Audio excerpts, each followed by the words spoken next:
Good evening, Mr. President. The cost of living is very high. Antes una familia como la mía comprábamos $200 a la semana en comida.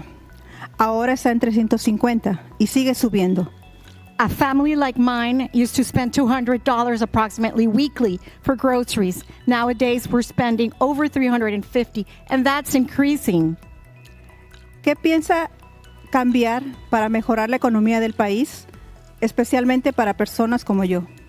What are you planning to change to improve the economy of this country, especially for people like myself? Energy is going to bring it down, and the spending is going to bring it down. We're going to cut a lot of waste and abuse that won't affect anybody other than our bottom line as a country. And you're going to be in great shape. You just hang in there. We're going to bring those costs way down.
Let's go live to US Report host James Morrow. James, what did you think of Kamala Harris, Brett Baer on Fox?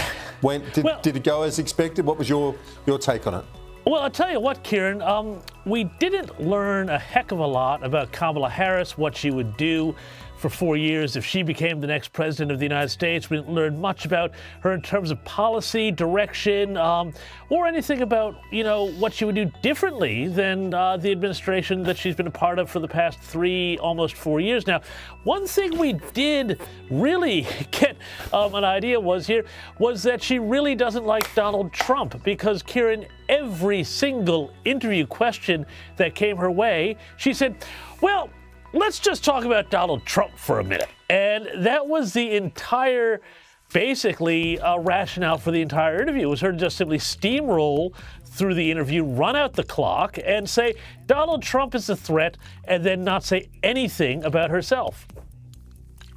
So what's the strategy in doing it? Is it to target those that don't watch, not necessarily watching Fox at that time, maybe don't watch anything in terms of CNN or that sort of thing, cable news, but you can clip up interviews like that, or Kamala Harris's campaign can, and feed them into those voters that they need to reach? Yeah, look, they'll do that. And the conservative side is already clipping up all of the answers that she gave that were basically non-answers. She got through it without any major gaffe, I'll give her that, but she simply didn't say anything. So I think what she's sort of trying to do here is kind of do a whole girl boss routine here. I went to Fox News, I stood up to Brett Baer, I talked about Donald Trump and all of that. I don't think it really moves the needle. I don't think that interview is going to change a single vote one way or the other. I think, most people who see this are going to have their mind made up one way or the other. And what's going to happen is that interview is going to reinforce their preconceived notions. So people on the right are going to say, she's empty-headed, she has no ideas. And people on the left are going to say, oh, look how tough she is, even if she didn't really say anything of substance. Yeah, exactly. That's it. And so it comes down to that group, and who, you know, they're described in various ways, undecideds, independents, however you want to describe it, but we're not talking about many voters. And it's actually making sure on either side that they get those that might be leaning towards them to get off the couch and go and vote. It's such a pivotal part of this final stretch, isn't it?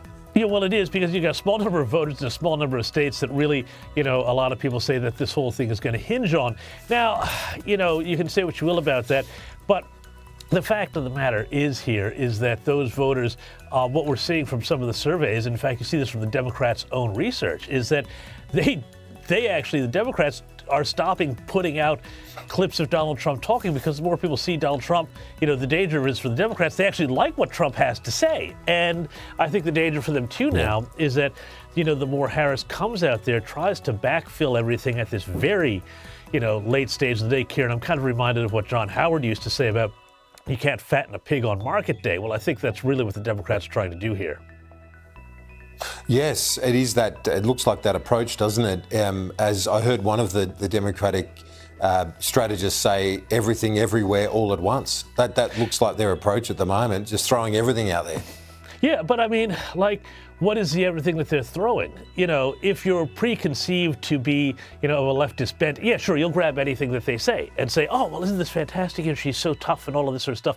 But, you know, if you're at all skeptical and inquiring, you know, you're going to see the answers that she gave to simple questions like, you know, what do you mean by turning the page if you've been in power for 3.5 years? And she says, well, let's talk about Donald Trump. Or, well, you know, what do you say about what Iran's done under your administration? Oh, well, let's talk about Donald Trump. You know, it's like Emmanuel Goldstein from 1984.